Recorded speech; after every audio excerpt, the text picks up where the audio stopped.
तो चलिए बेटा, गॉस थ्योरम की जो लास्ट एप्लीकेशन है, एक ही एप्लीकेशन है, उसको कराने जा रहा हूं। उससे पहले एक छोटा सा रिवीजन नोट। आपको ध्यान होगा जिस समय मैंने चार्ज डेंसिटीज पढ़ाई थी, लैम्डा सिग्मा रो, तो आपको एक बात बताई थी, रटाई थी और बोला था रट लो, और अभी रट ही लो। वो ये कि कंडक्टर को जो भी हम चार्ज देते हैं वो उसकी सरफेस पर ही आता है। क्या? फिर से डायलॉग सुनो। The charge given to conductor, charge given to conductor reside only on its surface. मैंने एक एग्जांपल दिया था कि जैसे ये हॉलो कंडक्टर है, हॉलो कंडक्टर, ये नोट्स में है आपके, ऑलरेडी पढ़ा चुका हूं। ये तब पढ़ा चुका हूं जब हम लोग ऑफलाइन पढ़ रहे थे, ऑफलाइन पढ़ रहे थे। तो एक बार बस याद दिला रहा हूं। एक हॉलो कंडक्टर है, इसको यदि मैं चार्ज दूंगा तो कहां जाएगा? सरफेस पर। हॉलो कंडक्टर चार्ज जाएगा सरफेस पर। एक यदि प्लास्टिक की बॉल लूं, प्लास्टिक की बॉल जिससे घर पे वन टिप आउट खेलते हो, यानी हॉलो इंसुलेटर लूं, हॉलो इंसुलेटर, ठीक है, प्लास्टिक की बॉल फॉर एग्जांपल, तो भी उस चार्ज उसकी सरफेस पे जाएगा, चार्ज उसकी सरफेस पे आ जाएगा। अच्छा, ये दोनों बॉडी तो हॉलो थी, ये दोनों बॉडी हॉलो थी, अंदर कुछ था ही नहीं, तो चार्ज सरफेस पे आ गया। अब मैं यदि कोई रबर बॉल लूं, रबर बॉल, रबर की बॉल, देखो ये रबर की बॉल है, रबर बॉल गद्दे वाली बॉल है ना, ये रबर की बॉल, यानी ये एक तरीके से सॉलिड इंसुलेटर है। क्या है ये? Solid insulator. इंसुलेटर ये भी है, इंसुलेटर ये भी है, लेकिन ये हॉलो है, ये सॉलिड है। तो इस पर जब हमने चार्ज दिया था तो चार्ज एंटायर बॉडी पे, यानी पूरे वॉल्यूम पर फैला था। चार्ज पूरे वॉल्यूम पर, जहां जहां रबड़ थी वहां वहां फैला था। चार्ज जो दिया था वो रबड़ पे फैल गया था।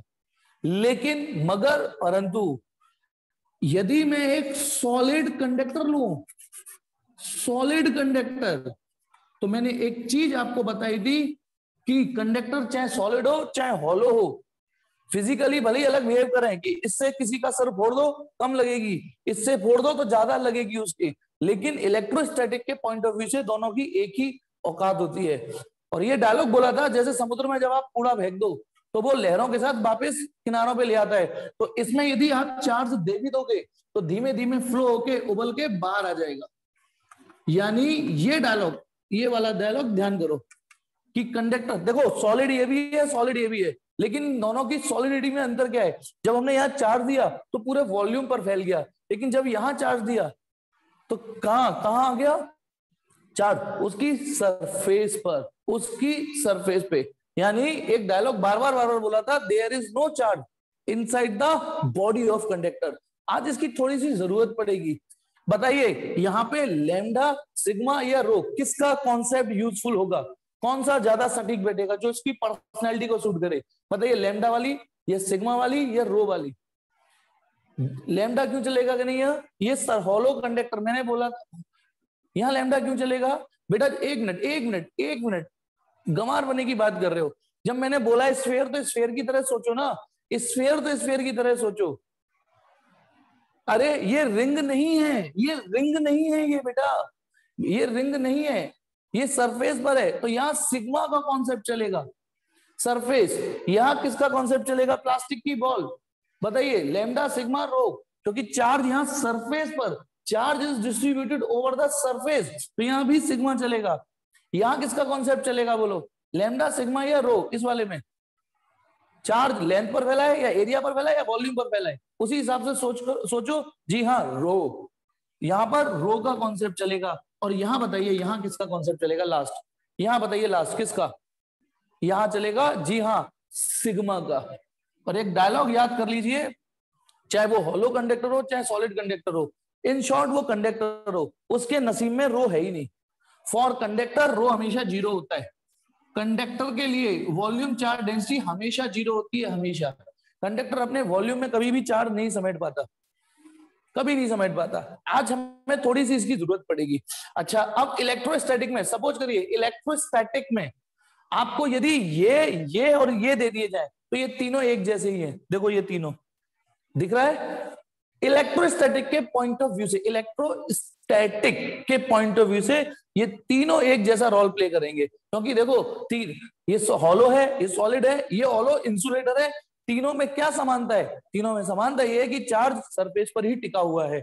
तो चलिए आज हमारी हेडिंग है, अच्छा ये जो मैं अगली हेडिंग पढ़ा रहा हूँ, अगली एप्लीकेशन, ये पिछली साल सिलेबस से हटा दी थी, सिर्फ पिछली साल, क्योंकि ये पैंडेमिक पिछली साल से शुरू हुआ था, तो कुछ अपडेटेड सिलेबस आया था, अपडेटेड सिलेबस आया था। सुनिए मेरी बात ठीक से, एक कुछ आपको ध्यान होगा डिलीटेड टॉपिक थे, डिलीटेड टॉपिक, तो ये जो मैं एप्लीकेशन पढ़ा रहा हूं, आज जो पढ़ाऊंगा वो पिछली साल तो डिलीटेड टॉपिक में था, इस साल का अभी पता नहीं कि सिलेबस रिवाइज करके देंगे या पिछली साल वाला ही पढ़ाना है। तो आप तो अपनी पूरी स्ट्रेंथ के साथ पढ़िएगा, आप अपनी पूरी स्ट्रेंथ के साथ पढ़िएगा। ये बात अच्छा भूल जाओ कि मैंने अभी क्या कहा था, भूल जाओ भूल जाओ, ये कहा था ना कुछ, क्या कहते हैं कि पिछली साल सिलेबस में था नहीं था, उसे भूल जाओ, चूल्हे में जाने दो। तो अब आपकी सिचुएशन ये दी है कि आपको एक कंडक्टिंग शेल मिलेगा, ये रहा conducting shell, spherical shell, conducting spherical shell, शब्द सुनना, कंडक्टिंग स्फेरिकल शेल, ये रहा आर रेडियस का, capital R radius, conducting spherical shell. तो बताओ यदि मैं इसको चार्ज दूंगा तो कहां आएगा, यदि मैं इसको क्यू चार्ज देता हूं, क्यू चार्ज इसको देता हूं, तो वो चार्ज इसकी सरफेस पर ही आएगा, ये रहा, ठीक है ना, इसकी सरफेस पर ही आएगा। अब हमारा टास्क ये है, देखो हम कैसे कैसे सीढ़ी बढ़ते जा रहे हैं। जब चार्ज इस पे था, वायर पे था, तो एक एप्लीकेशन आई थी, यहां इलेक्ट्रिक फील्ड निकालो, हेडिंग क्या थी, एक इनफाइनाइटली लाइन चार्ज है, लॉन्ग चार्ज है, स्ट्रेट वायर है, उसकी वजह से इलेक्ट्रिक फील्ड निकालो। कल हमने ये भी पढ़ी थी कि यदि इनफाइनाइटली लार्ज शीट है तो उसकी वजह से इलेक्ट्रिक फील्ड निकालो। आज हेडिंग ये है कि यदि आपके पास एक कंडक्टिंग शेल है, कंडक्टिंग शेल है, तो उसकी वजह से इलेक्ट्रिक फील्ड निकालो, उसकी वजह से। अब बताओ इतनी बड़ी अगरबत्ती जल्दी है तो यहाँ पे खुशबू होगी या नहीं होगी, जल्दी बोलो, इस पॉइंट पे खुशबू होगी, खुशबू मतलब इलेक्ट्रिक फील्ड होगा या नहीं होगा, बिल्कुल होगा इलेक्ट्रिक फील्ड। तो क्वेश्चन ये है, एप्लीकेशन ये है, हेडिंग ये है कि यहाँ इलेक्ट्रिक फील्ड कितना होगा, यहाँ इलेक्ट्रिक फील्ड कितना होगा। एक्चुअली इसमें एक नहीं दो नहीं तीन टॉपिक है, यहाँ कितना होगा इलेक्ट्रिक फील्ड, यहाँ कितना होगा, यहाँ, और एक यहाँ कितना होगा, तीन जगह इलेक्ट्रिक फील्ड निकालेंगे। आपको दिया हुआ है सोर्स चार्ज कौन है, इस बार सोर्स चार्ज कौन है, ना तो लाइन चार्ज नहीं सर, ये इस बार सोर्स चार्ज है एक कंडक्टिंग शेल, उसकी वजह से उसके बाहर, उसकी सरफेस पर और उसके अंदर इलेक्ट्रिक फील्ड हम निकालने जा रहे हैं। तो हमारी हेडिंग है electric field intensity due to, next application है ये गॉस थ्योरम की, electric field intensity due to uniformly charge. अच्छा गॉस थ्योरम की जितनी भी एप्लीकेशन है वो सारी यूनिफॉर्मली चार्ज है, चाहे वायर हो चाहे प्लेट हो, ठीक है। Electric field intensity due to uniformly charge conducting shell, और शेल की वजह कंडक्टिंग स्फीयर भी हो, सुनो, कंडक्टिंग शेल की वजह स्फीयर मतलब सॉलिड स्फीयर भी हो, तो भी यही रिजल्ट आने वाला है, तो भी यही आने वाला है, ठीक है। अब आ जाइए, तो स्टार्ट करते हैं, स्टार्ट करते हैं। बताइए ये क्यू क्या चीज है, क्यू है जो इस पे टोटल चार्ज है, आर क्या है इसकी रेडियस, क्यू क्या चीज है, ये जो चार्ज इसकी सरफेस पे फैल गया है। बस अंतर ये है कि ये चार्ज अब पॉइंट साइज के रूप में नहीं है, पॉइंट साइज के रूप में नहीं है। अच्छा अब आप बताओ, यदि मैं यहाँ पे एक चीज पूछता हूँ, बताइए ये जो चार्ज है किस पर फैला है, बेटा स्फीयर बोला है, स्फीयर की तरह सोचना, ये चार्ज इसकी सरफेस पर फैल गया है, तो इसलिए यहाँ पर जो सरफेस चार्ज डेंसिटी चलेगी, जो कि फॉर्मूला क्या होता है, चार्ज पर यूनिट एरिया ही तो होता है। तो चार्ज कितना है, क्यू, कितने एरिया पे फैला है, 4 पाई आर स्क्वायर, यानी इसकी जो सरफेस चार्ज डेंसिटी है वो ये निकलेगी, sigma equal to charge per unit area. अब चलिए इसके तीन केस में से पहला केस स्टार्ट करते हैं। तीन केस क्या, एक बार इलेक्ट्रिक फील्ड हमें यहाँ निकालनी है, यहाँ कितनी खुशबू आ रही है, एक बार यहाँ निकालनी है और एक बार यहाँ। तो चलिए पहले बाहर निकालते हैं। तो मैंने इसको, इस टॉपिक को तीन हेडिंग में डिवाइड किया हुआ है, नोट्स में मिल जाएगा। तो सबसे पहले निकालते हैं इस पॉइंट पर, ये रहा पॉइंट पी, माना पॉइंट पी आर ओरिजिन से आर डिस्टेंस की दूरी पर है, ये डिस्टेंस आर है, ये आर डिस्टेंस है ये। तो सबसे पहले हम निकालने जा रहे हैं केस फर्स्ट, केस फर्स्ट है outside the shell, outside shell. पहला है कि चलिए ये जो शेल है इसके बाहर निकालते हैं, क्या निकालते हैं, इलेक्ट्रिक फील्ड। अच्छा एक बात बताइए, यदि हम बाहर है तो इसको मैथमेटिकली ऐसे भी तो लिख सकते हैं, ऐसे भी तो लिख सकते हैं, दैट इज, ये लाइन समझना बहुत इजी है, ऐसे लिख सकते हैं ना ब्रैकेट में, यदि हम वाकई बाहर होंगे, यदि हम वाकई बाहर होंगे शेल के, तो उस पॉइंट की डिस्टेंस रेडियस से तो बड़ी ही होगी। स्मॉल आर है यहां से यहां तक की डिस्टेंस, सेंटर से डिस्टेंस, सेंटर से। तो यदि हम वाकई बाहर हैं तो ऑब्वियसली जो डिस्टेंस होगी वो रेडियस से तो बड़ी होगी। तो ऐसे लिख दो चाहे ऐसे लिख दो, एक ही बात है। फिर आ जाइए, फिर नीचे ना जब आप नोट्स पढ़ोगे तो थोड़ी सी वही प्रस्तावना, फॉर्मेलिटीज है ना, लिखते हैं ना कार्ड पे, मेरे चाचू की शादी में जुलूल जुलूल आना, कुछ फॉर्मेलिटी होनी है, कृपया इसी बुलावे को, निमंत्रण पत्र को व्यक्तिगत मान्यता प्रदान करें, है ना, ये सब। तो कुछ प्रस्तावना लिखनी होती है, क्या, consider a shell of radius capital R, let a charge Q is distributed over its surface uniformly, ठीक है, let we have to calculate electric field intensity at point P which is outside the cell r distance away। समझ गए होगे? ये धीमे धीमे आप अपने अंदर खुद आदत डालिए। मैं सीधे मुद्दे पर आ रहा हूं। अब मुझे पॉइंट पी पे इलेक्ट्रिक फील्ड निकालना है, पॉइंट पी पे। अब देखिए, जिस पॉइंट पर इलेक्ट्रिक फील्ड निकालना है वहां से तो कोई गॉसियन सरफेस है ही नहीं। तो मेरा परसों वाला एक डायलॉग जो अब बासी हो चुका है, यदि किसी सवाल में क्लोज सरफेस है तो अच्छी बात, नहीं है तो और अच्छी बात। मुझे पॉइंट पी पे इलेक्ट्रिक फील्ड निकालना है, तो अब क्या लगता है, पॉइंट पी पे इलेक्ट्रिक फील्ड निकालने के लिए मैंने सबसे पहले एक इमेजिनरी स्फीयर माना। अब तो आप समझ गए होंगे सर का दिल या दिमाग किस तरीके से चलता है। पॉइंट पी से होते हुए एक स्फीयर माना, गॉसियन सरफेस, गॉसियन सरफेस। अब बताइए स्फीयर क्यों माना मैंने, क्योंकि सुनिए सब लोग, हमें नहीं पता कि पॉइंट पी पे इलेक्ट्रिक फील्ड कितना है, हमें नहीं पता पॉइंट पी पे इलेक्ट्रिक फील्ड कितना है, वो तो निकालेंगे, लेकिन इतनी बुद्धि जरूर भगवान ने हमें दी है, इतनी सिमिट्री, क्योंकि ये सभी पॉइंट एक जैसे हैं या नहीं, बताओ, स्फीयर के रेस्पेक्ट ये सभी एक जैसी पॉइंट है। तो जो इलेक्ट्रिक फील्ड पॉइंट पी पे होगा वही इलेक्ट्रिक फील्ड इन सभी पॉइंटों पर होगा। किन पॉइंटों पर? ये जो स्फीयर में आना है, ये डॉट डॉट, बेटा ध्यान रखना, ये जो छोटा स्फीयर है वो तो एक्चुअल स्फीयर है, एक्चुअल चार्ज वहीं पर है, लेकिन जो बाहर वाला dot dot dot dot dot dot है वो है imaginary Gaussian surface. Imaginary Gaussian surface यानी है नहीं, हमने मान लिया है, इमेजिनरी गॉसियन सरफेस है ये, जो बाहर मान लिया है मैंने, ठीक है। अब बताइए इस बार सर का दिल स्फीयर पे क्यों आया, समझ में आ चुकी है कि नहीं? इस बार इस सोर्स चार्ज को घेरने के लिए स्फीयर से अच्छी चॉइस नहीं हो सकती, इस सोर्स चार्ज को, क्योंकि स्फीयर ने सोर्स चार्ज को बहुत ही तमीज से सिमेट्रिकली घेरा, फील्डिंग कर दी। एक बार फिर से और बोर कर रहा हूं, जो इलेक्ट्रिक फील्ड इस पॉइंट पर होगा वही इस पे इन पॉइंटों पर होगा। इसका फायदा हमको इंटीग्रेशन में मिलेगा, ठीक है। ई बार अब आ जाइए, तो इस स्फीयर के लिए, अच्छा अभी मैंने इस स्फीयर का नाम दे दिया S1, तो अब मैं गॉस थ्योरम लगाने जा रहा हूं। गॉस थ्योरम क्या कहती है? Gauss theorem, total electric flux, ये LHS हो गया, और यहां पर total electric flux is always equal to 1/ε0 times. अच्छा, इंटीग्रेशन के नीचे आप यदि ये वर्ड लिख देते हो जैसे S1, ये एड ऑन है, जैसे मैंने इंटीग्रेशन के नीचे S1 लिख दिया है, थोड़ा छोटा लिखा है तो हो सकता है नहीं दिख रहा हो, S1, इसका मतलब ये है कि मैं जो इंटीग्रेशन कर रहा हूं वो S1 के लिए कर रहा हूं, S1 के लिए कर रहा हूं। ये थोड़ा सा एक्स्ट्रा हम डाल देते हैं कि भैया आप कंफ्यूज मत हो ना, हम S1 के लिए ये इंटीग्रेशन कर रहे हैं। तो बेटा क्या कहती है गॉस थ्योरम?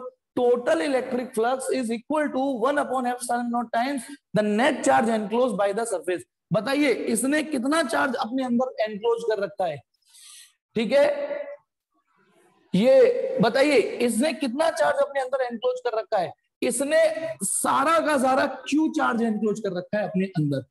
भले ही वो क्यू फैला हुआ है, लेकिन है तो उसके अंदर ही ना, कहीं भी रखा हो, क्योंकि ये गॉस थ्योरम के एग्जांपल्स हम इतना तो सीख गए, कहीं भी हो। तो बताओ ये पहली लाइन समझ में आ गई?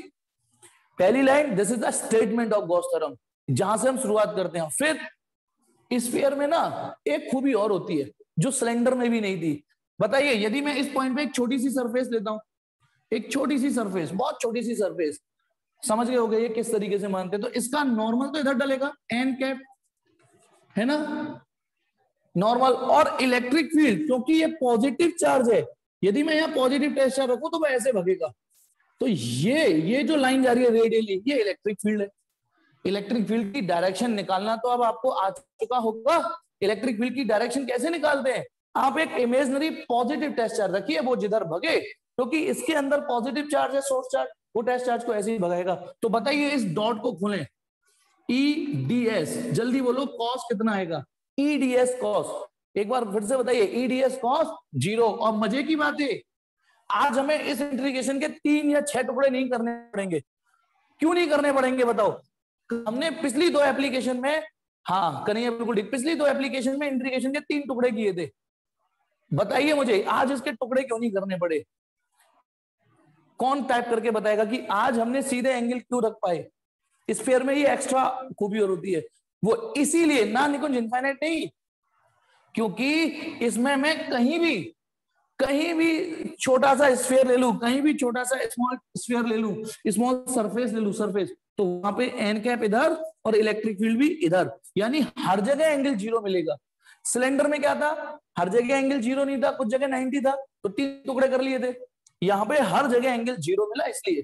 ठीक है, अब आ जाओ, कहीं भी आप ये छोटी सी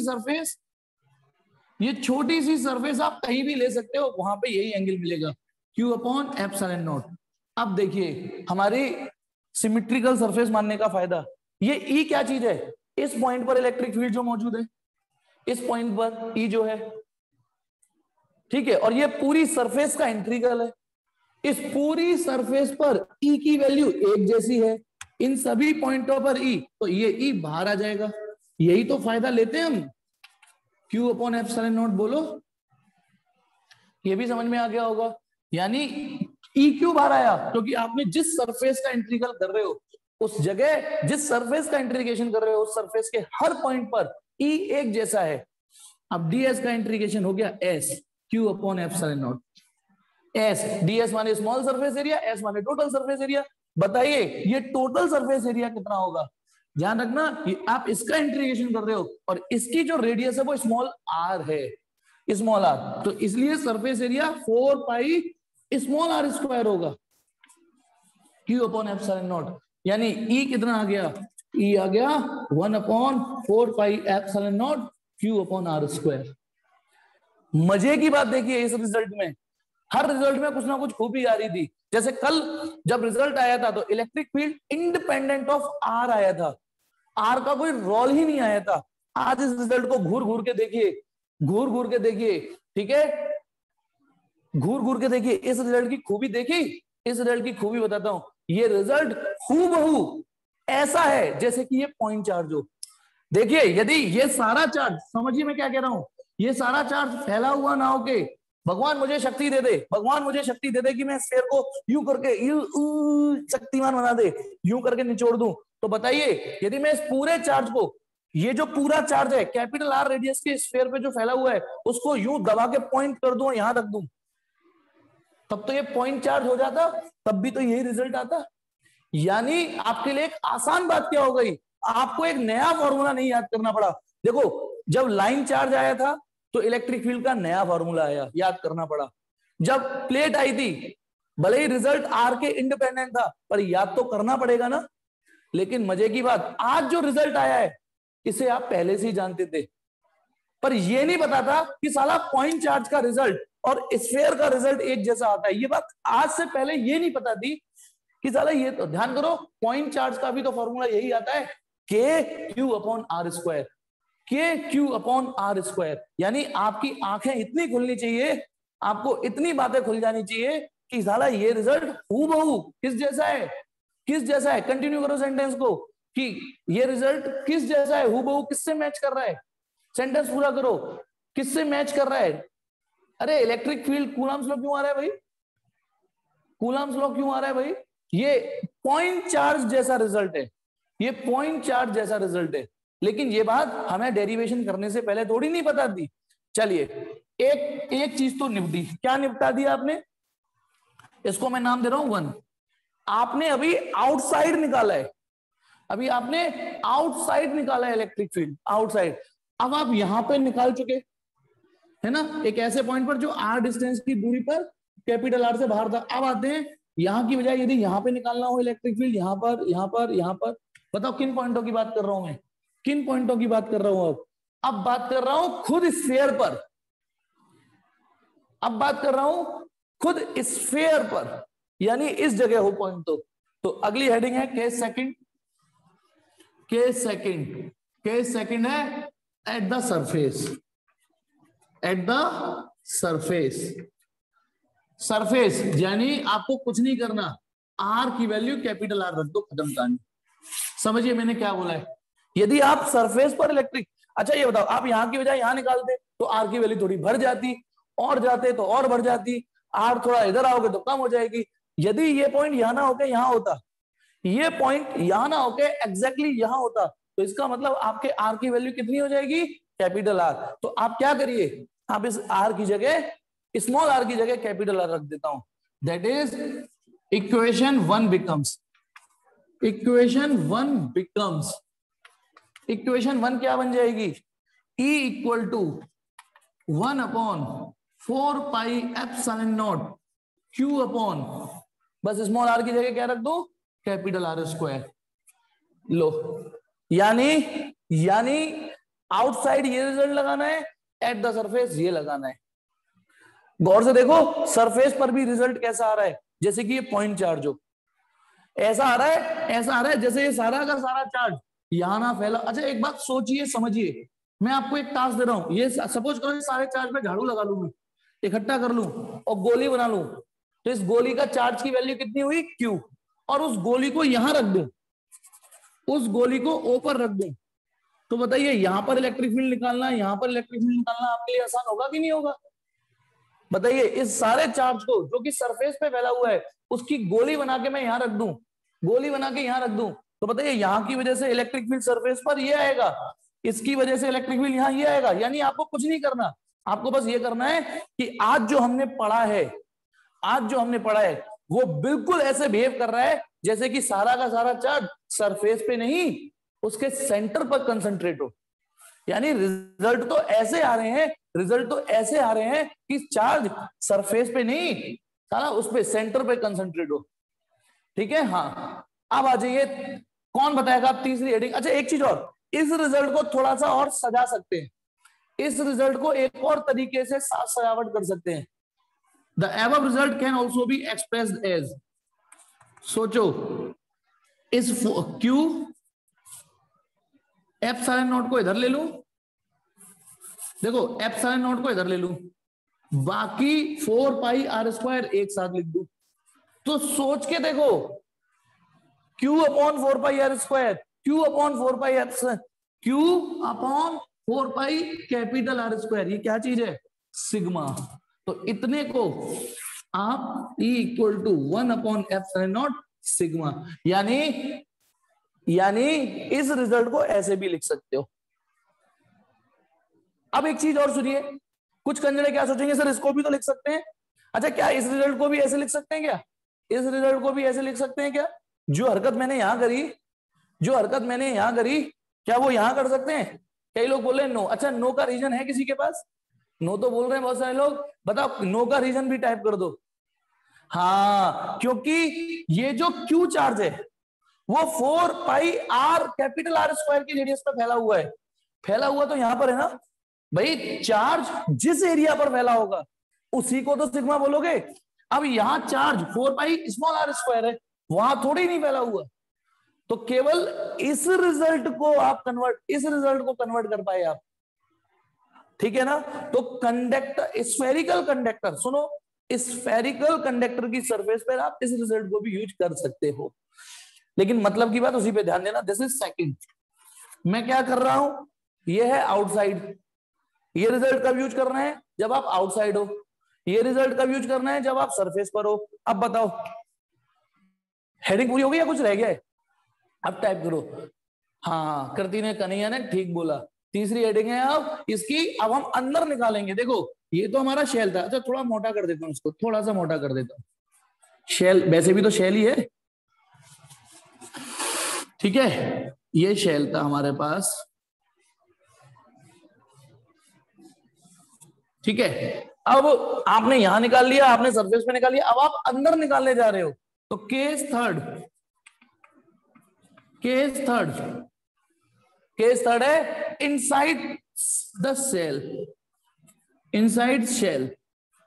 अब इनसाइड सेल हो तो बताना है, जैसे आपने इस हिंदी को इस मैथ में कन्वर्ट किया, इस हिंदी को इसमें कन्वर्ट किया, तो यहां क्या लिखोगे, यहां क्या लिखोगे बताओ इसके कोडिंग, कि इस बार आप एक ऐसी डिस्टेंस पर हो जो रेडियस सेंटर से ऐसी डिस्टेंस पर हो जो रेडियस से भी कम हो, यानी r is less than r। अब सपोज करो आपको यहां इलेक्ट्रिक फील्ड निकालना है, यहां पर, अब यहां पे निकालना है, सुनना चुपचाप, कई लोग ने आंसर भी टाइप कर दिया, यहां पर इलेक्ट्रिक फील्ड निकालना है। अब साला पता तो है नहीं कितना इलेक्ट्रिक फील्ड होगा, पता तो है नहीं, तो अब लेकिन इतनी अकल सुनना, सर से पूछा गया यहां इलेक्ट्रिक फील्ड कितना होगा, तो सबको पता है यदि यदि यहां इलेक्ट्रिक फील्ड है भी, यदि है भी तो है तो इसकी वजह से ना, सोर्स चार्ज की वजह से होगा, जो भी होगा। तो अब एक काम कर रहे हैं, यहां पर एक मैंने इमेजिनरी स्फीयर एक और माना, ये सब लोग ध्यान से सुनना, मैंने एक और इमेजिनरी स्फीयर मान लिया। अब आप बताइए, ये इसको सेंटर लेके एक स्फीयर और मान लिया, फिर से स्फीयर क्यों, क्योंकि भगवान ने हमें इतने कॉमन सेंस तो दे दिए हैं, साला यहां पर जो इलेक्ट्रिक फील्ड होगा, जो भी होगा वही इलेक्ट्रिक फील्ड यहां होगा। ये सभी पॉइंट स्फीयर से एक जैसी दूरी पर है। यदि ये स्फीयर इस पॉइंट पर कोई इलेक्ट्रिक फील्ड बना रहा है, तो ये स्फीयर इस पॉइंट पर उतना ही इलेक्ट्रिक फील्ड बनाएगा। तो यानी इस समय इस फिगर पर आते आते आते आते दो गॉसियन सरफेस बन चुकी है, दो, एक बाहर S1 और एक अंदर S2, समझ गए। तो अब मैं फिर से गॉस थ्योरम लगा रहा हूं, लेकिन अब S2 के लिए लगा रहा हूं, तो समझ गए होगे कि ये S1 S2 कोडिंग इसलिए डाली है कि जब एग्जामिनर पढ़े तो साफ पढ़ ले कि ये गॉस थ्योरम S1 के लिए लगा दी गई है। अब S2 के लिए गॉस थ्योरम लगा रहा हूं, वो कह रही है E dot ds equal to 1/ε0 times the sigma Q enclosed, यही तो होती है गॉस थ्योरम। अब आप बताइए, ये जो S2 हमने मानी है, उसने कितना चार्ज एनक्लोज कर रखा है, ये जो S2 है, ये इसने 0 चार्ज एनक्लोज कर रखा है, कोई चार्ज नहीं एनक्लोज कर रखा। शाबाश बेटा निकुंज, ठीक है। तो कितना चार्ज, 1/ε0 0, तो ना बाबा आवेगा ना घंटा बाजेगा, यानी इलेक्ट्रिक फील्ड कितना हो गया, 0। और ये फर्स्ट यूटी के आपके मार्क्स भी हैं, दो चीजें 0, ये फर्स्ट यूटी ना आपके इतने मार्क्स आने वाले हैं फिजिक्स में, जो भी स्कूल में आएंगे, ठीक है। तो दो चीजें आप ऐसे याद कर सकते हो कि कंडक्टिंग शेल के अंदर इलेक्ट्रिक फील्ड उतना ही होता है जितने हमारे फर्स्ट यूटी में फिजिक्स में मार्क्स आते हैं, 0 इलेक्ट्रिक फील्ड 0, ठीक है। होप कि आपको ये तीनों केस समझ में आ गए होंगे, किस तरीके से इस डेरिवेशन को परफॉर्म किया, ठीक है, कि एक आउटसाइड, एक सरफेस और एक इनसाइड। स्क्रीनशॉट यदि लेना है तो लीजिए। अब मैं इसमें ग्राफ डिस्कस करने वाला हूं, टिक टिक 1 2 3 4।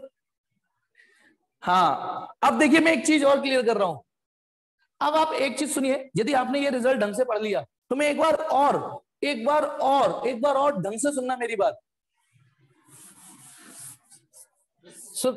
अब मैं डेरिवेशन नहीं करा रहा हूं, ठीक है। ये एक फिर से खेलते हैं, मान लो अब हम न्यूमेरिकल कर रहे हैं। अब न्यूमेरिकल के समय थोड़ी नहीं गॉस थ्योरम या ये सब प्रूव करते, फिर तो रिजल्ट ये रहा कंडक्टिंग शेल, ठीक है। अब आपको इसका निचोड़ बताता हूं। और माना ये क्यू चार्ज है, ये क्यू चार्ज है, ठीक है, एक क्यू चार्ज है जो इसकी सरफेस पे फैला है। तो सुनो, आपको ट्रिक क्या बताई है, आपको यदि यहां पर कोई इलेक्ट्रिक फील्ड निकालना है, यहां पर निकालना है, आपको यहां पे इलेक्ट्रिक फील्ड निकालना है, तो आप पता है क्या करिए, आप एक काम करिए, सारे चार्ज को मानिए मत किए ऐसा है, इस क्वेश्चन को ऐसे मान लीजिए कि सारा का सारा चार्ज यहां पे कंसंट्रेट है। मैंने क्या किया, 3 डंडे खींचे, 3 डंडा का मतलब this figure is equivalent to this.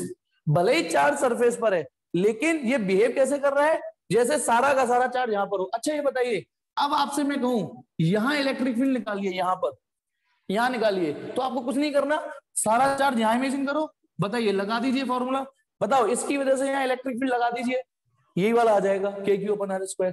इसकी वजह से यहां पर इलेक्ट्रिक फील्ड निकाल दीजिए, इसकी वजह से यहां पर ये वाला फॉर्मूला लगा दीजिए।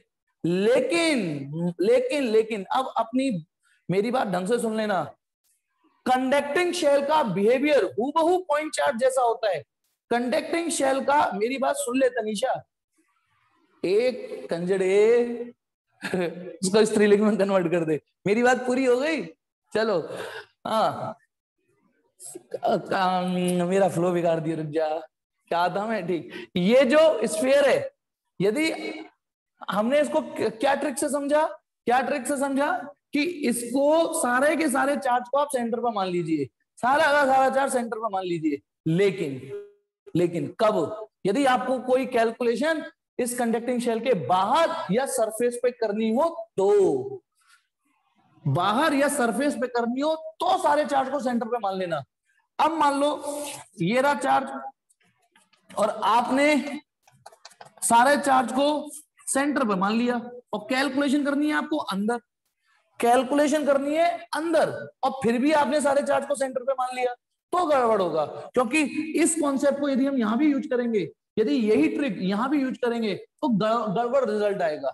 तो ये रिजल्ट, ये कॉन्सेप्ट फेल हो जाएगा, क्योंकि इस हिसाब से तो यहाँ पे भी इलेक्ट्रिक फील्ड आएगा ना फिर, जबकि कंडक्टर के अंदर इलेक्ट्रिक फील्ड कितना आया, 0। तो इसीलिए नोट्स की लैंग्वेज पढ़िए, आगे पीछे कहीं ना कहीं मिल जाएगी। कौन सी लैंग्वेज, वो ये कि for a conducting shell outside and at the surface, outside and at the surface, ये दो लाइन लिखी होंगी। The behaviour of conducting shell is as, नहीं ये प्रस्तावना नहीं है, ये एक इसकी नोट है कि for a point outside and at the surface, for a point outside and at the surface the behaviour of conducting shell is as the entire charge is concentrated at its center। फिर से सुनो मैं क्या बोल रहा हूं कि for a point outside and at the surface the behavior of conducting shell is as the entire charge is concentrated at its center। इतनी तो इंग्लिश समझ में आती होगी कि आउटसाइड और सरफेस पर कंडक्टिंग शेल का बिहेवियर ऐसा होता है जैसे कि सारा का सारा चार्ज सेंटर पर हो। इस लाइन में नोट करने वाली बात यह है कि, नोट करने वाली बात मैंने क्लियर बोला है, outside and at the surface, inside को नहीं शामिल किया। यानी आपको यदि इसके अंदर इलेक्ट्रिक अंदर निकालना हो तो ये ट्रिक नहीं अपनाओगे आप। बोलो इतनी बात नोट्स में मिल गई और समझ में आ गई या नहीं आ गई, ये दोनों चीजें आ जाए, समझ में आ जाए और नोट्स में मिल जाए तो हाँ टाइप कर देना, नोट्स में भी मिल जाए और आपको समझ में भी आ गई हो तो हाँ टाइप कर दो। चलो काफी लोगों को आ रही है, नोट्स में भी मिल गई इसका मतलब, ठीक है। अब इसका ग्राफ देख लेते हैं ना, इसका ग्राफ देख लेते हैं। आपको ग्राफ खींचना भी तो आना चाहिए। चलिए देखिए ग्राफ खींचते हैं। आज हमने हेडिंग पढ़ी ये कि यदि ये कोई कंडक्टिंग स्फीयर r रेडियस का है, ठीक है, ये तो outside E outside electric field, E माने इलेक्ट्रिक फील्ड और छोटा ये आउटसाइड लिख दिया। फॉर्मूला आया है KQ/r², यही तो आया KQ/r², यानी जब आप बाहर हो, ठीक है। एक तो रिजल्ट ये आया है, साफ दिख रहा है, that is E outside inversely proportional to r² आ रहा है, यानी जैसे जैसे आप r बढ़ाओगे इलेक्ट्रिक फील्ड घटता चला जाएगा। ये कब रिजल्ट यूज करना है, बाहर। B at surface, electric field at surface कितना आया है, KQ/R², है ना। और ध्यान रखिएगा r की वैल्यू कैपिटल R से बड़ी है भाई, इस r की वैल्यू इस r से तो बड़ी है ही ना। जब आप बाहर होगे तो इसका मतलब आप कैपिटल R से बड़े होगे। सरफेस पे ये रिजल्ट आया है। और तीसरा E इनसाइड, जल्दी से बताइए इलेक्ट्रिक फील्ड इनसाइड कितना आया है, टाइप करिए जल्दी, अंदर कितना आया है इलेक्ट्रिक फील्ड, 0। अब आपसे कहा जा रहा है कि ये जो रिजल्ट आया है, ये तीनों ही रिजल्ट है बेटा, तीनों ही रिजल्ट है, अंदर भी पूछ सकता है, सरफेस पे भी पूछ सकता है, बाहर। इसको ग्राफ में कन्वर्ट करो, इसको ग्राफ में कन्वर्ट करो। तो देखिए बेटा, ग्राफ कन्वर्ट करने की एक ट्रिक और, एक और स्टाइल आपको बताता हूं ग्राफ खींचने की, शायद आप में से कई ने सीखी भी होगी। थोड़ी देर के लिए बेटा एक काम करिएगा, सिर्फ इसको देखिएगा, ये रही एक्स एक्सिस, ये रही वाई एक्सिस। ऊपर मैंने क्या किया है, क्या सीध लाया हूं, इसे थोड़ी देर के लिए मत देखो। ये रहा ओरिजिन, इस पॉइंट पर इलेक्ट्रिक फील्ड और इस पॉइंट पर आर। बताइए इस पॉइंट पर इस आर की वैल्यू कितनी है? इस पॉइंट पर इस आर की वैल्यू कितनी है? 0। फिर आर की वैल्यू थोड़ी सी बढ़ेगी, थोड़ी सी बढ़ेगी, बढ़ेगी, है नहीं?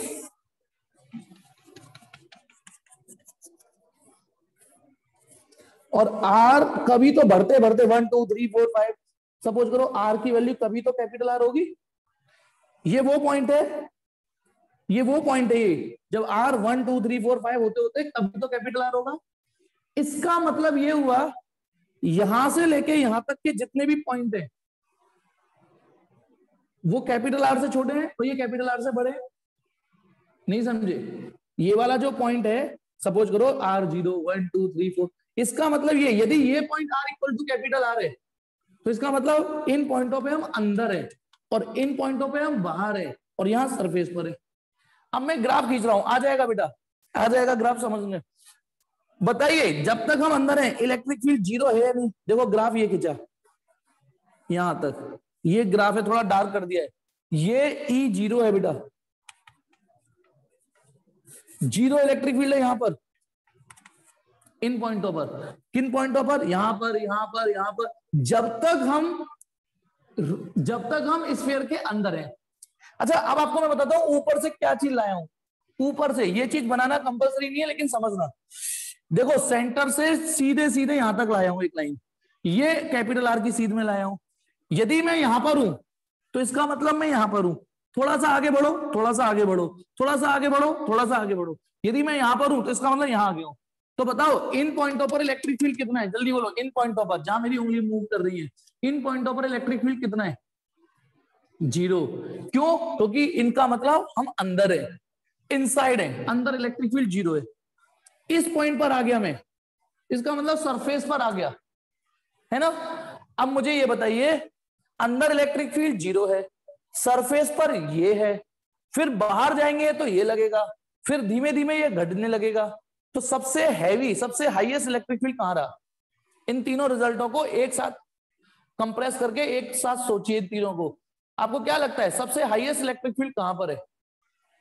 सबसे हाईएस्ट इलेक्ट्रिक फील्ड तो सिर्फ बाहर है। सब कंडक्टर का जो सबसे हैवी इलेक्ट्रिक फील्ड होगा, नहीं आयुष्मान गलत, सबसे हैवी इलेक्ट्रिक फील्ड यहां पर है, सबसे ज्यादा इलेक्ट्रिक फील्ड सरफेस का यहां पर है। सोचो क्यों? अंदर तो है ही नहीं, सरफेस पर कुछ एक्टिव, सरफेस पर कुछ नॉन जीरो वैल्यू आएगी, ठीक है। उसके बाद जब आप बाहर जाओगे तो ये आर से बढ़ना चालू हो जाएगा। सोचो दोनों के न्यूमरेटर एक जैसे हैं, सब लोग सोचो दोनों के न्यूमरेटर एक से हैं, लेकिन इसका डिनोमिनेटर तो बड़ा है ना, और बड़ा होता चला जाएगा, जितना बाहर जाओगे ये बढ़ता चला जाएगा, तो ये घटेगा ना। सोचो दोनों के न्यूमरेटर एक से हैं, ठीक है, लेकिन जैसे जैसे हम बाहर जाएंगे तो ये बढ़ता चला जाएगा, ये घटना चालू हो जाएगा। तो एक बार फिर से जवाब दीजिए, इन तीनों रिजल्टों को यदि एक साथ कंपेयर करें, एनालिसिस करें, तो सबसे हाईएस्ट इलेक्ट्रिक फील्ड कंडक्टर का कहां पे आया? सरफेस पर।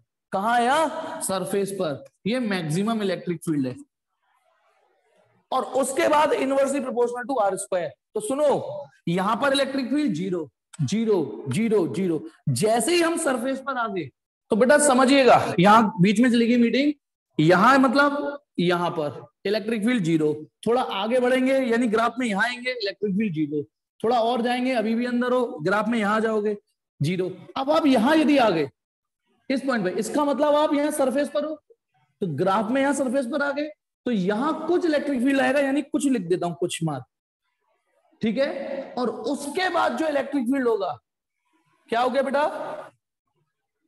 स्क्रीन नहीं आ रही बेटा? ऑडियो वीडियो ठीक आ रहे हैं मेरे? जल्दी बोलो, ऑडियो वीडियो ठीक आ रहे हैं? सब आ रहे हैं बेटा मेरी तरफ से? हाँ, तो बेटा यहां से इलेक्ट्रिक फील्ड कुछ हो गया, और उसके बाद जो इलेक्ट्रिक फील्ड है वो inversely proportional to R square है।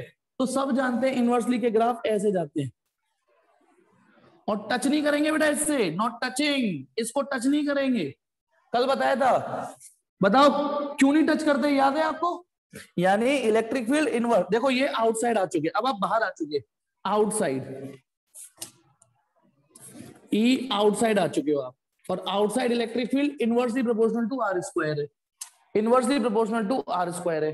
तो सबको पता है कि घट रहा है घट रहा है घट रहा है घट रहा है, लेकिन इसको टच नहीं करेंगे इससे, क्योंकि इलेक्ट्रिक फील्ड यहां जीरो नहीं होगा, इनफाइनाइट पे आके जीरो होगा। ये मैक्सिमम इलेक्ट्रिक फील्ड है सरफेस पर। जल्दी बोलो, ये ग्राफ समझ में आया? ये ग्राफ कि पहले इलेक्ट्रिक फील्ड 0 0 0 चलता रहा, फिर अचानक से एक्टिवेट हो गया, फिर घटा। अच्छा, अब इस ग्राफ में एक ये जो मैंने तड़का डाला है ऊपर वाला, ये मैचिंग समझ में आई नहीं आई? इसे बनाना जरूरी नहीं था, इसे बनाना जरूरी नहीं था, लेकिन फिर भी ये समझ में आया सीरीज में लेके। इसका मतलब ये है कि यहां पर है, इसका मतलब सेंटर पर हो, यहां पर हो इसका मतलब यहां पर हो, यहां पर हो इसका मतलब यहां हो, यहां पर हो तो इसका मतलब यहां हो। ये थोड़ा सा, इसको थोड़ा सा और अच्छा इंप्रेसिव करने के लिए, ठीक है। हाँ, सरफेस का कोई भी पॉइंट ले लो, सब पर इलेक्ट्रिक फील्ड यही आएगा सरफेस पे। स्क्रीनशॉट लेना है, लीजिए जल्दी से। ये था बेटा इलेक्ट्रिक फील्ड इंटेंसिटी। बेटा ग्राफ की फोटो सेंड किए नमन, तो मुझे क्या करना है बता, इस ग्राफ का डाउट तो पूछ तू अपना।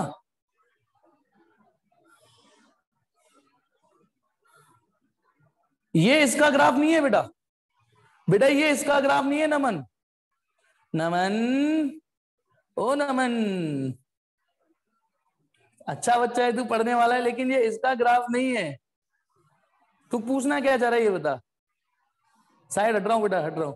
नमन तू ये तो बता, पूछना क्या चाह रहा है, आखिर कहना क्या चाहते हो तुम?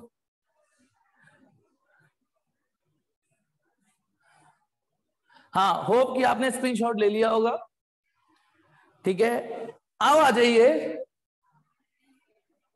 अरे तो ये इसका ग्राफ है ही नहीं, इसका ग्राफ, ये इसका ग्राफ नहीं है, ये ग्राफ इसका नहीं है बेटा, प्लीज। ये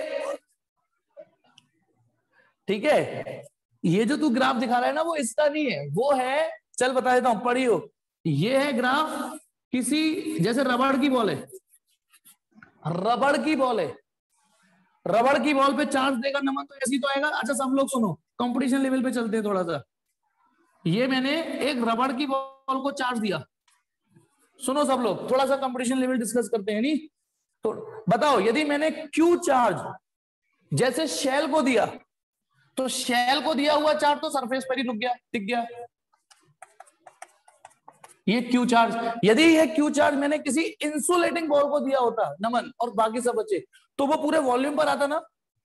बताइए, पूरे वॉल्यूम पर आता है या नहीं आता? यदि मैं किसी इंसुलेटिंग सॉलिड इंसुलेटर को देता तो पूरे वॉल्यूम पर आता।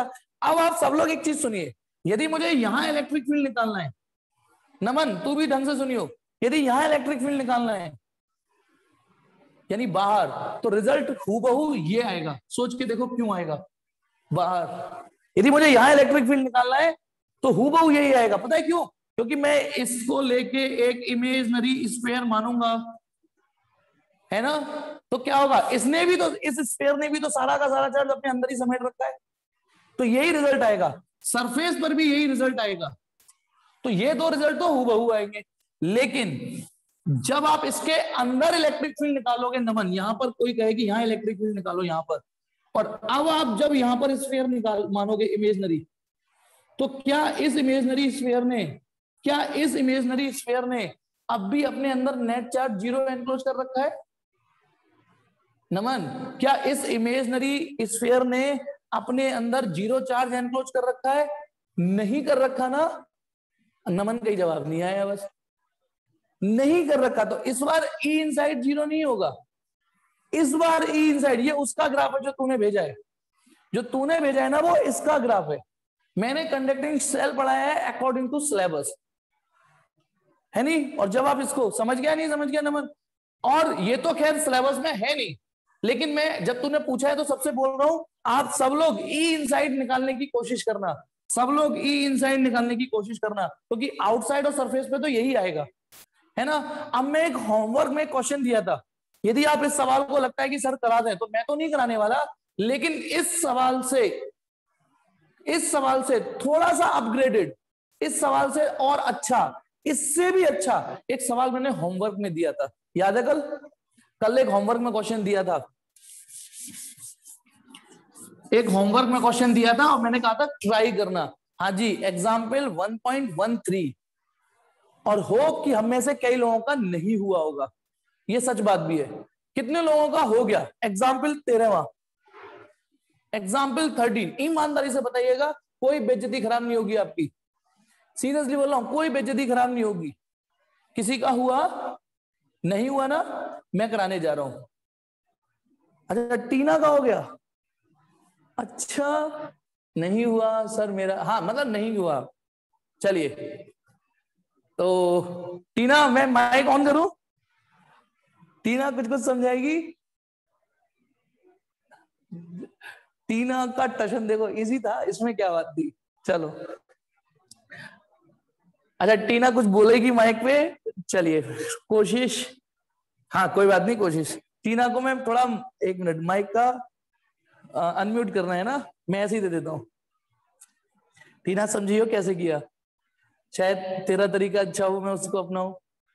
JKLMNOPQRST। हाँ टीना अनम्यूट करो और सबकी मदद करो।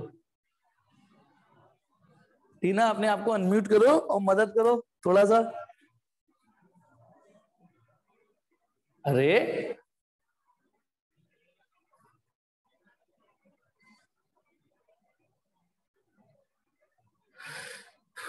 रिक्वेस्ट भेजी थी बेटा मैंने, चल अनम्यूट कर अपने आप को, मैं फिर से भेज रहा हूँ, तैयार रहे। PQRST, T T Tina ask to unmute. चल अनम्यूट कर, करो बेटा अनम्यूट। अरे भेज रहा हूँ, और कैसे? आस्क टू अनम्यूट, मैं तो भेज रहा हूँ, अब तू अनम्यूट ही नहीं कर रही। चलो, कोई प्रॉब्लम है टेक्निकल? चलिए,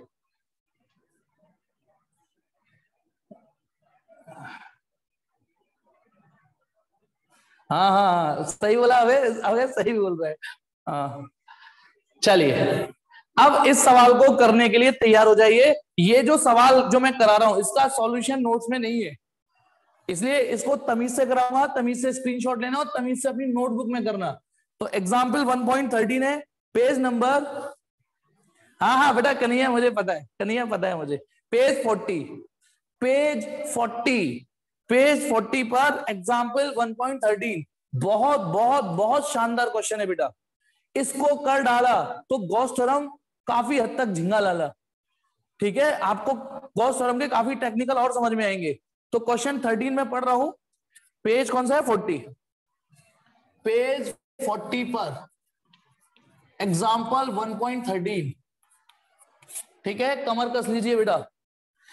क्वेश्चन है, an early model for an atom, सबके पास है ये क्वेश्चन, एनसीईआरटी खोल लीजिए। An early model for an atom considered it to have a positively charge point nucleus plus Ze surrounded by a uniform density of negative charge up to radius capital R.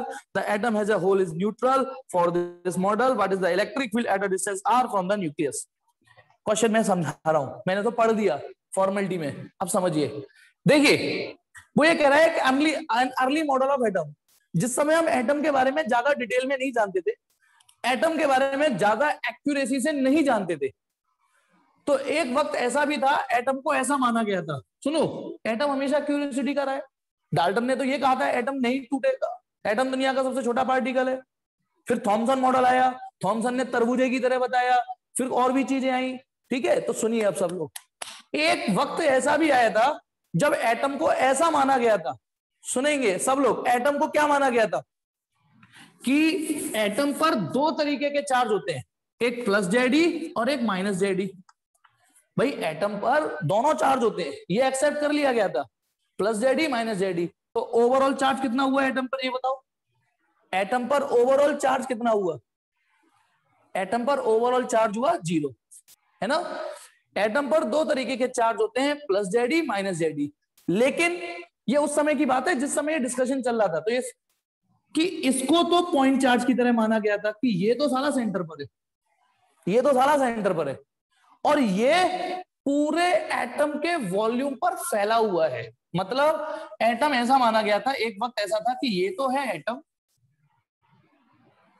है ना, atom पर दो तरीके के charge होते हैं, तो जो प्लस जेडी है वो तो प्लस जेडी थोड़ा और बड़ा बना देता हूं, है ना, जो प्लस जेडी है वो तो सेंटर पर एज अ पॉइंट चार्ज है। सब लोग देखना, यानी ये जो एटम का ये वाला जो हिस्सा है पॉजिटिव चार्ज वाला हिस्सा, वो तो एज अ न्यूक्लियस है, वो तो एज अ न्यूक्लियस सेंटर पर एज अ पॉइंट साइज के रूप में बैठा हुआ है। और जो एटम का नेगेटिव वाला पोर्शन है, ये नेगेटिव जेडी, वो पॉइंट साइज की तरह नहीं है, वो ऐसे करके पूरे वॉल्यूम पर स्प्रे हो रहा है, नेगेटिव नेगेटिव नेगेटिव नेगेटिव। देखना बेटा, negative negative negative negative negative negative negative negative negative. कुछ समझ में आया? मतलब ये वाला चार्ज तो एज अ पॉइंट फैला हुआ है, वो सॉरी, ये वाला चार्ज तो एज अ पॉइंट बैठा हुआ है न्यूक्लियस पे, और ये वाला चार्ज पूरे वॉल्यूम में स्प्रे हो रहा है, एटम के वॉल्यूम में स्प्रे हो रहा है। एटम वो एटम जिसकी रेडियस कैपिटल आर है। कुछ पल्ले पड़ा यहां तक? ये बताइए, सवाल की लैंग्वेज यहां तक समझ में आई या नहीं आई? सवाल की लैंग्वेज यहां तक समझ में आई या नहीं आई? ये उस समय की बात है जब एटम को इस तरीके का मान लिया था कि शायद एटम ऐसा होता होगा, ठीक है। तो उस समय के हिसाब से ये तो एज अ पॉइंट चार्ज है, और ये वाला जो चार्ज है ये पॉइंट के रूप में नहीं, पूरे वॉल्यूम पर वॉल्यूम चार्ज डेंसिटी में फैला हुआ है। क्या बोला मैंने? Volume charge density. और अकॉर्डिंग टू क्वेश्चन उसने ये बोला है कि पूरे एटम के वॉल्यूम पर फैला हुआ है, तो वॉल्यूम चार्ज डेंसिटी तो हुई है। अच्छा बताइए, यदि मैं आपसे कहता हूं कि एटम की बाउंड्री, ये जो एटम की बाउंड्री है, ये बताइए, इसने नेट चार्ज कितना एनक्लोज कर रखा है? बताइए, इसने नेट चार्ज कितना एनक्लोज कर रखा है? सोच के समझ के बताइए, इसने नेट चार्ज कितना एनक्लोज कर रखा है? जी हाँ माधव, जी हाँ अक्षत, दीक्षा बिल्कुल ठीक, अभिषेक ठीक। नेट चार्ज तो जीरो ही एनक्लोज कर रखा है बेटा, नेट चार्ज तो जीरो ही एनक्लोज कर रखा है। तो क्या हुआ, इस बाउंड्री में पॉजिटिव चार्ज एक जगह चुपचाप बैठा हुआ है, और नेगेटिव चार्ज टोटल अमाउंट है तो माइनस जेडी, बस वो फैल गया है। तो देखिए बेटा, तो अब उसने क्या पूछा है सवाल ने बोला है यहां इलेक्ट्रिक फील्ड निकालो, यहां इलेक्ट्रिक फील्ड निकालो, और यहां इलेक्ट्रिक फील्ड निकालो, यानी एटम के बाहर, एटम की सरफेस और एटम के अंदर, यहां इलेक्ट्रिक फील्ड निकालो। हम में से कई लोग होशियार बच्चे होंगे, मैं नहीं चाहता कि उनके हाथ से मौका जाए, फटाफट बताइए यहां पर क्या लगता है, यहाँ इलेक्ट्रिक फील्ड कितना होगा? अपनी बुद्धि लगाइए, 20 सेकंड दे रहा हूं। यदि मैं यहां इलेक्ट्रिक फील्ड निकालने बैठ जाऊं तो यहाँ इलेक्ट्रिक फील्ड कितना आएगा? सोचिए, समझिए, पिछली एप्लीकेशन से कुछ शिक्षा लीजिए, मैं नहीं चाहता आपके हाथ से मौका जाए। वैदव, अक्षत वेरी गुड। अच्छा, ये जो लोग जिन्होंने आंसर बोला है, नहीं, अर्जुन गलत, गोपाल गलत, कृति बिल्कुल ठीक, चेतन गलत, गलत गलत, चेतन, अक्षांश गलत, प्रिंस गलत, हाँ गौरव सैनी। अब हम में से जिन्होंने ये आंसर सही बोला है, जिन्हें मैंने सही बोला, आयुष्मान ठीक, विनय ठीक, विनय उपाध्याय ठीक। अब रुक जाओ, यश गोयल गलत, अब मत टाइप करो। हम में से कितने लोग इसको एक्सप्लेन कर सकते हैं जिन्होंने सही आंसर दिया है? कितने लोग? बहुत सिंपल था, मैं यदि माइक ऑन करूं तो वो बता देंगे कि सर इस वजह से। कन्हैया को देता हूं बेटा, पहले कन्हैया का आया फिर वैदव का आया। चलो एक मिनट, कन्हैया अनम्यूट करो अपने आप को, ठीक है, मैं ऑप्शन दे रहा हूँ, ABCDEFGHIJK, कन्हैया। हाँ कन्हैया एक्सप्लेन कर।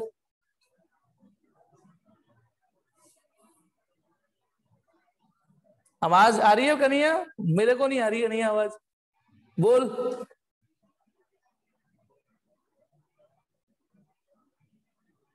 एक मिनट, मेरे को आवाज नहीं आ रही। आप लोग, अच्छा बाकी लोग टाइप करना, इसकी आवाज आ रही है कन्हैया की?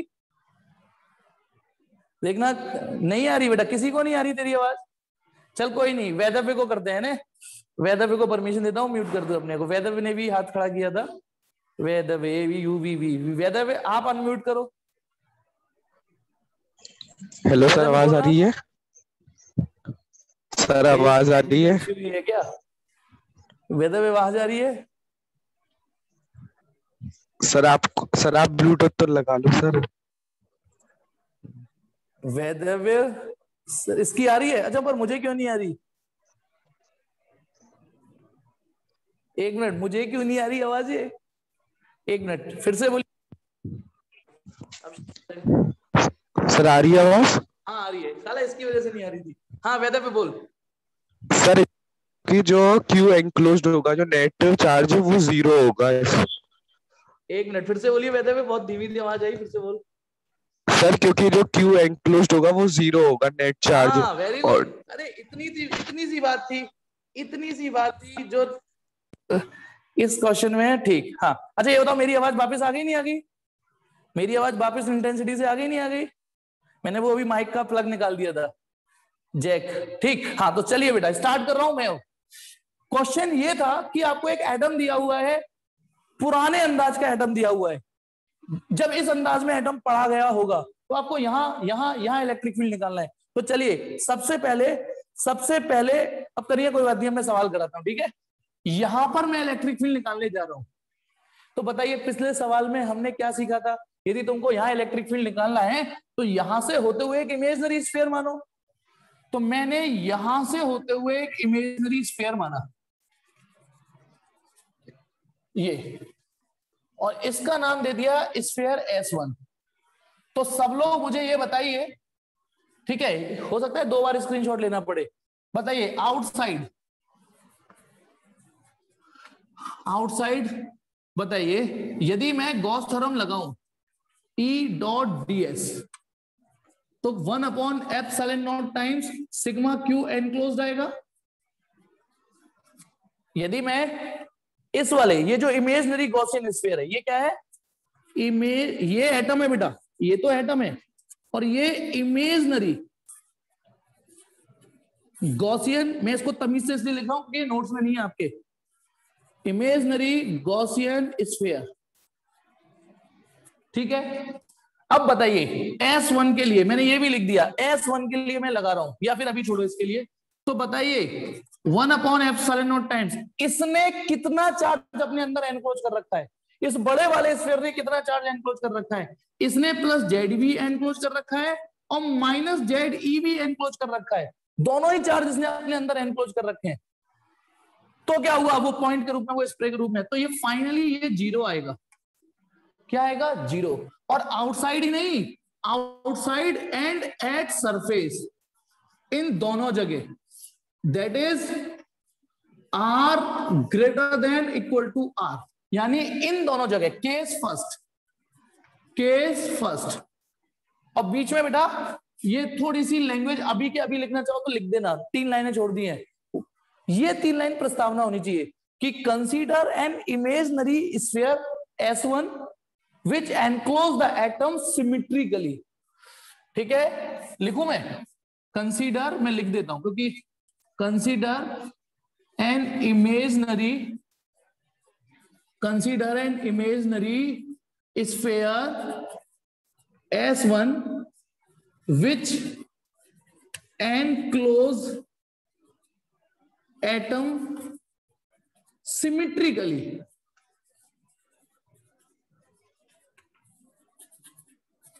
मैंने ये लिखा कि एक इमेजिनरी स्फीयर कंसीडर करिए जो एटम को सिमेट्रिकली एनक्लोज करे। दोबारा ही लिखना पड़ेगा, ठीक है, enclose atom symmetrically, and then using Gauss theorem for it,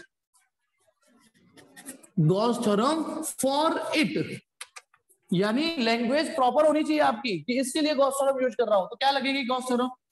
वो ये लगेगी E.ds equal to 1/ε0 times 10 sigma Q enclose, ठीक है।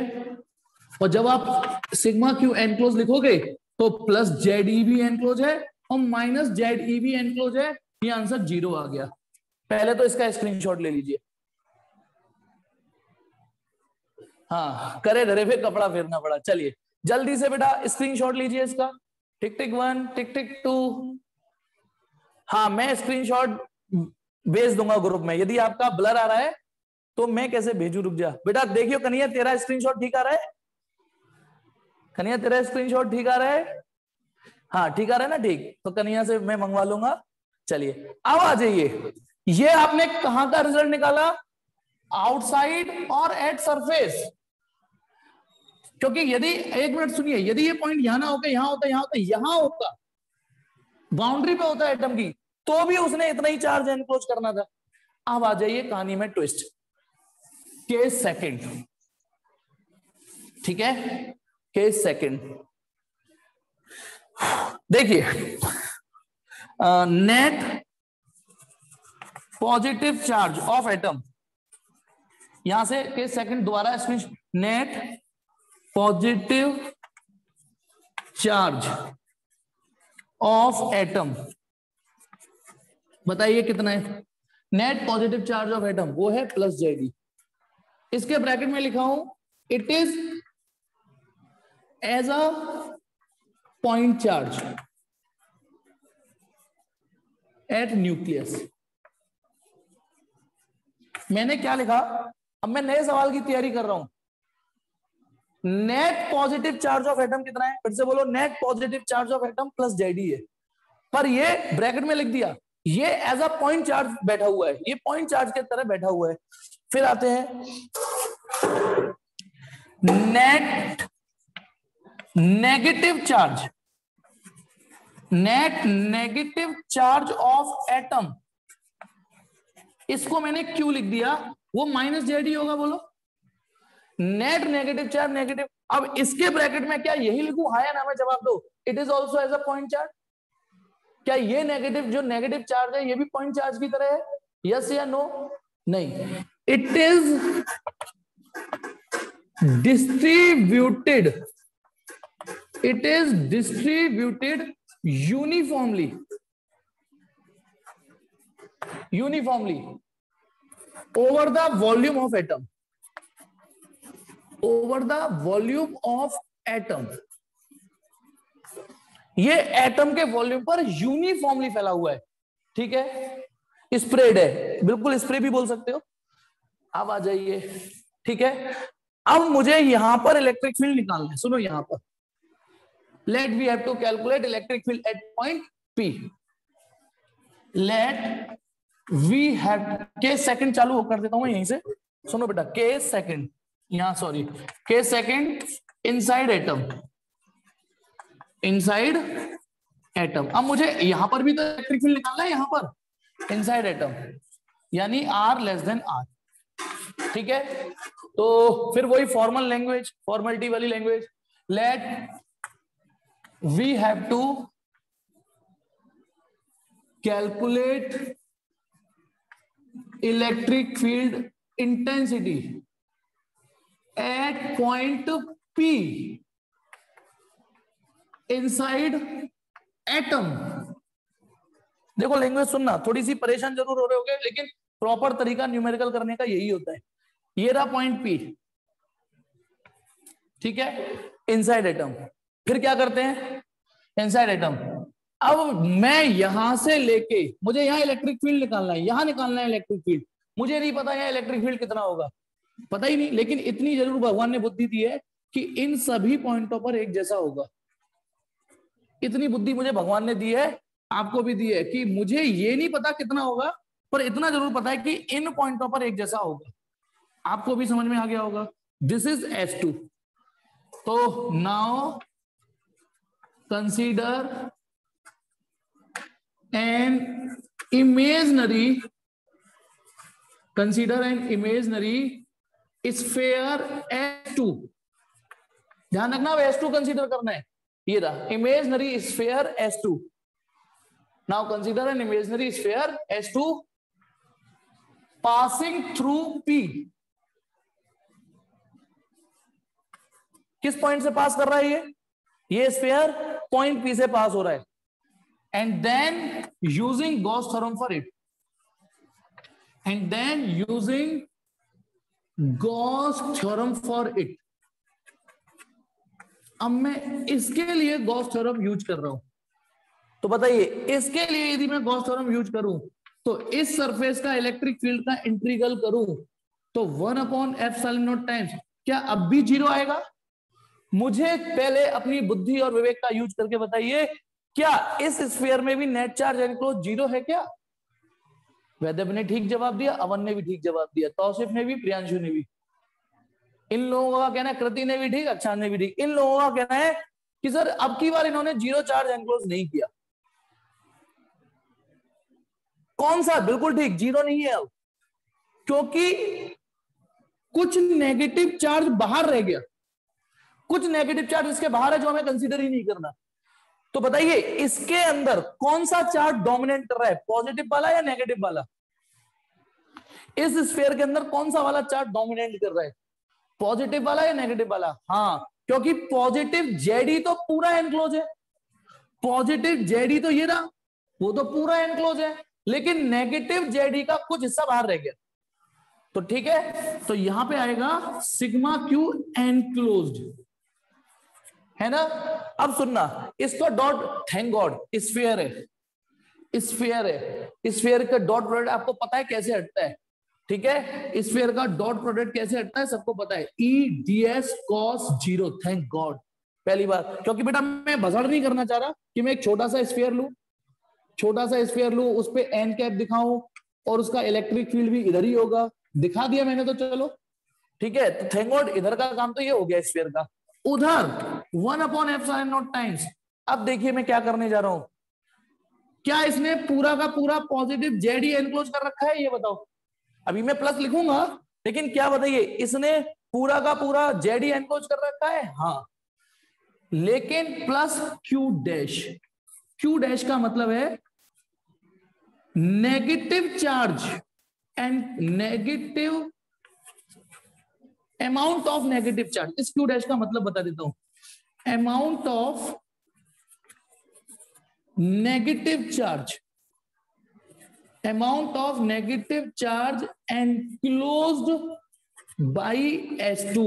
समझिएगा प्लीज बेटा, इस S2, ये जो अंदर मैंने माना है, इस S2 क्या कह रहा है, नेगेटिव, हाँ, कुछ नेगेटिव कम हो जाएगा, बिल्कुल ठीक है हरेंद्र। देखिए LHS समझ में आ गई, पहले बताओ, बहुत धीमे धीमे समझा रहा हूं, LHS समझ में आ गई, LHS समझ में आ गई या नहीं आ गई, ठीक है, उसको अलग निपटा लिया। अब RHS पे काम कर रहे हैं, RHS पे क्या काम कर रहे हैं, ये 1/ε0 हो गया, 1/ε0 नेट चार्ज एनक्लोज। अब इसने सारा का सारा पॉजिटिव चार्ज तो एनक्लोज कर रखा है, लेकिन सारा का सारा, अच्छा क्यू डैश और लिख दिया, क्योंकि उस क्यू डैश की वैल्यू अभी हमें पता नहीं है ना, तो क्यू डैश लिख दिया। क्या है क्यू डैश, वो नेगेटिव चार्ज जो S2 ने एनक्लोज कर रखा है। होप कि आपको ये लाइन समझ में आ गई, सबको जल्दी बोलो, सबको ये लाइन समझ में आ गई या नहीं आ गई? अब पता है इस सवाल में अब कुछ नहीं बचा, सिर्फ क्यू डैश कैलकुलेट करना सिखाऊंगा मैं, सिर्फ क्यू डैश कैलकुलेट करना सिखाऊंगा। उसके बाद क्यू डैश की वैल्यू यहां रख देना, मैं इक्वेशन 1 छोड़ देता हूं यहां पे। अब इक्वेशन 1 बताइए, ये सॉल्यूशन किस चीज का वेट कर रहा है, वेट कर रहा है कैसे भी सर क्यू डैश कैलकुलेट करके बताओ, बताना। यदि मैं आपको क्यू डैश कैलकुलेट करना सिखा दूं तो ये सवाल हो गया या नहीं हो गया, जल्दी बोलो। यदि मैं क्यू डैश कैलकुलेट करना सिखा दूं तो ये सवाल हो गया ना, बिल्कुल ठीक। स्क्रीनशॉट लीजिए, यहां से स्क्रीनशॉट लीजिए इसका, ये दूसरा स्क्रीनशॉट है, लीजिए, टिक टिक 1 2 3 4 5। अब देखिए ये तो आपके पास है ही, अपने नोट्सों में देखते चलना है ना। देखिए अब मैं कैलकुलेशन ऑफ क्यू डैश करना सिखा रहा हूं, कैलकुलेशन ऑफ क्यू डैश। देखिए बहुत आसान तरीके से, आपने वो केले वाला मेथड सुना है, अब तो मेरे से भी दोस्ती हो गई है इतने दिन से, केले वाला मेथड सुना है नहीं, केले वाला मेथड, केले वाला मेथड बताइए सर किसको बोलते हैं केले वाला मेथड? हाँ, केले वाला मेथड किसको बोलते हैं? अरे यूनिटरी मेथड को केले वाला मेथड बोलता हूं मैं बेटा। यूनिटरी 10 रुपए के इतने केले, तो 4 रुपए के कितने केले, अब तो सुना है, हाँ अब तो सुना है। केले वाला मेथड जो बचपन से सब पढ़ते आ रहे हो, क्या पढ़ते आ रहे हो, 10 रुपए के इतने केले तो 4 रुपए के कितने केले, इसको बोलता हूं मैं केले वाला मेथड। तो अब आप बताओ, ये चार्ज यूनिफॉर्मली फैला हुआ है ना, देखना केले वाला मेथड कैसे काम करेगा। सिंस बताइए एटम का वॉल्यूम कितना है, 4/3 पाई आर क्यूब, ये पूरा, since 4/3 pi R cube volume has negative charge equal to -JD, बोलो है या नहीं, ये लाइन समझ जाओ, फिर आप आधे तो इससे बात खुद ही समझ जाएंगे, आधों को तो इसके आगे का रास्ता मिल गया। क्या देखो मैंने क्या लाइन लिखी है, केले वाले मेथड में 3 लाइन होती है। पहली लाइन 4/3 पाई आर क्यूब, पूरा इस पूरे का वॉल्यूम कितना है 4/3 capital R cube has negative charge equal to minus Ze. अब कितने लोगों को पता चल गया कि वो क्यू डैश निकाल देंगे? अब बताइए कितने लोगों को लग गया कि अब तो सर हम निकाल देंगे क्यू डैश? इतने जल्दी बोलो जल्दी, कितने लोगों को लगता है सर अब हम क्यू डैश निकाल देंगे? सुमित को लगता है निकाल देगा, वेरी गुड। 10 रुपए के इतने केले, कन्हैया को भी लगता है क्या? नहीं, हर्षिता को भी लगता है, अक्षत को भी लगता है, और अक्षांश को भी लगता है, वैदव्य को भी। तो सुनिए बेटा, जिनको नहीं लगता आप वो सुनिए। 10 रुपए के इतने केले, इसका मतलब 1 unit volume, 1 unit volume has negative charge equal to minus JD upon 4/3 pi R cube. अच्छा, मैंने वॉल्यूम क्यों उठाया? क्योंकि ये चार्ज वॉल्यूम पर फैला है। यदि ये एरिया पे फैला होता तो मैं एरिया का कॉन्सेप्ट उठाता, इतनी एरिया पे इतना चार्ज फैला है। तो अब बताइए अगली लाइन क्या होगी? देयरफॉर, क्योंकि मुझे इस वॉल्यूम ने कितना चार्ज एनक्लोज कर रखा है वो निकालना है, और इसका वॉल्यूम है 4/3 पाई आर। अब स्मॉल आर क्यूब है, लिख देता हूं वॉल्यूम ऑफ S2। ये क्या चीज है? S2 का वॉल्यूम है ये। और ये क्या चीज है? वॉल्यूम ऑफ एटम है ये, वॉल्यूम ऑफ एटम ये। ठीक है, चलो 10 रुपए के इतने केले, 1 रुपए के इतने केले, तो 4/3 pi R cube volume has negative charge equal to, क्या करते हो आप, minus JD upon 4/3 pi R cube into 4/3 pi small R cube. और इसी कैलकुलेशन का नाम तो क्यू डैश है। सोच के देखो, क्यू डैश किस कैलकुलेशन का नाम है? क्यू डैश उस कैलकुलेशन का नाम है अमाउंट ऑफ नेगेटिव चार्ज जो S2 ने एनक्लोज कर रखा है। तो ये वही कैलकुलेशन तो है। तीसरी लाइन हो गया बेटा, क्यू डैश हो गया कैलकुलेट, क्यू डैश कैलकुलेट हो गया। तो बताइए Q dash equal to 4/3 pi R cube कटा बस, तो minus Ze small R cube upon capital R cube. ये है क्यू डैश की कैलकुलेशन। बहुत मेहनत का सवाल था बेटा, टीना का तो हो गया। ठीक है, चलिए अब यहां पर बस क्यू डैश की वैल्यू बुला रही है। ठीक है, बुला रही है हमको। ठीक है कि चलो आओ मुझे क्यू डैश रखो, तो चलिए। So therefore equation 1 becomes, equation 1 becomes, ठीक है 1 बिकम्स, देखो ई तो बाहर आ जाएगा, ds cos 0 की वैल्यू 1/एप्सिलॉन नॉट प्लस जेडी और plus minus Ze R cube upon capital R cube. देखो बेटा, अब तो मैं मिटा सकता हूं। देखिए अब आप, do you Palle this solution और नॉट? आपको भी अच्छा लगा होगा कि यार आज बहुत मलूक सवाल किया है हमने। करने के बाद पता चला होगा ऐसी कोई तोप भी नहीं थी, और करने के बाद पता चलता है कि कोई तोप भी नहीं थी। वो तो मुझे थोड़ा तमीज से बताने में, सजाने में टाइम लग गया। हो गया बेटा।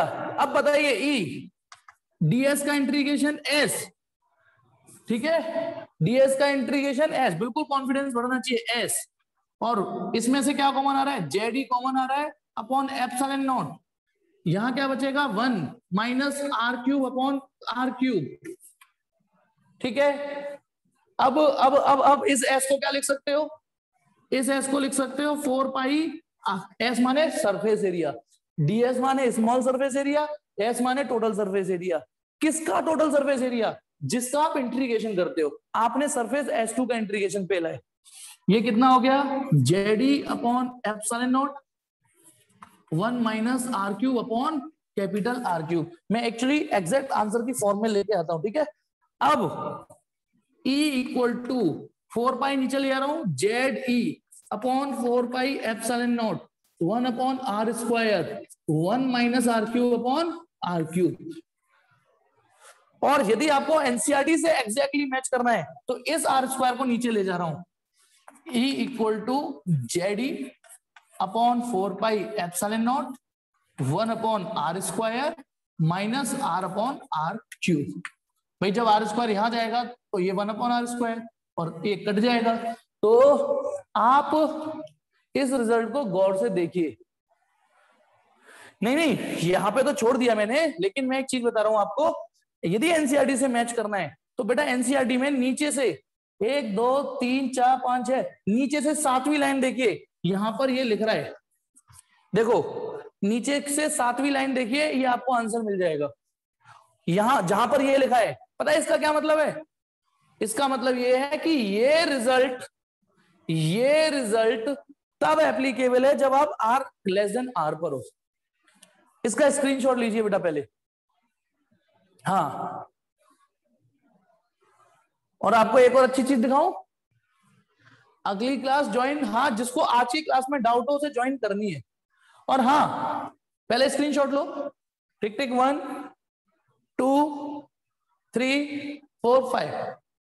आप मैंने शाम की डाउट क्लास के लिए एक पैटर्न बनाया है, क्योंकि बेटा आपको पता है एक बड़े पेड़ की छाया में छोटा पेड़ कभी पनप नहीं पाता, बड़े पेड़ के साए में छोटा पेड़ कभी पनप नहीं पाता। तो यहाँ पे कुछ धुरंधर हैं जो कंपटीशन की तैयारी कर रहे हैं, उनके चक्कर में बेचारे जो एकेडमिक की तैयारी कर रहे हैं ना, उनकी लगी पड़ी है।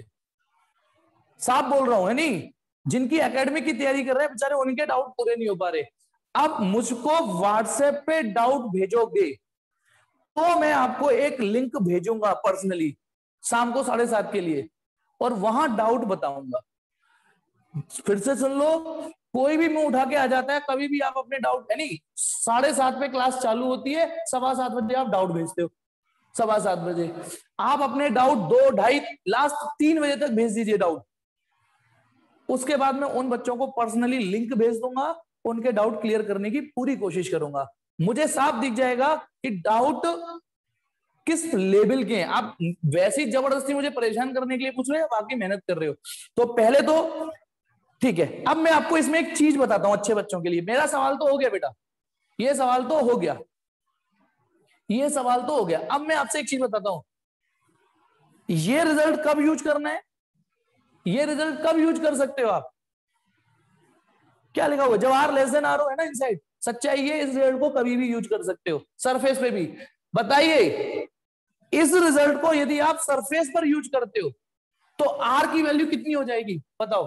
यदि इस रिजल्ट को सरफेस पर यूज करते हो तो आर की वैल्यू कैपिटल आर हो जाएगी। और आर की वैल्यू कैपिटल आर रख के देखना, आर की वैल्यू कैपिटल आर रख के देखो, 0 आ रहा है आंसर।